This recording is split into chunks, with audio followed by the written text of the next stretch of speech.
अपन मगह में एगो खास सामाजिक परंपरा है।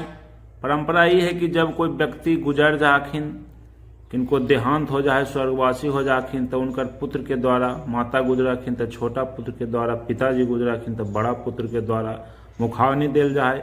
ओकर उपरांत 13 दिन तक श्राद्ध कार्यक्रम चला है। तो 13वां दिन एक विशेष खास अनुष्ठान के द्वारा विद्वान ब्राह्मण के द्वारा विभिन्न तरह के मंत्र उच्चारण के उपरांत, विभिन्न तरह के अनुष्ठान के उपरांत घर के बड़ा बुजुर्ग जो होवाखिन, अभिभावक होवाखिन, उनकर द्वारा 5 गो या 9 गो के द्वारा कर्ता के सर पर पगड़ी बांधल जाए।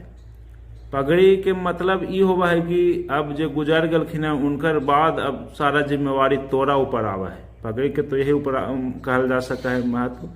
और आशीर्वाद टीका तिलक लगा के दिल जाए। मगह में तो यही परंपरा है। बाकी तोरा देने की परंपरा की रिवाज है, जरी कमेंट करके बताओ और वीडियो के शेयर कर दो।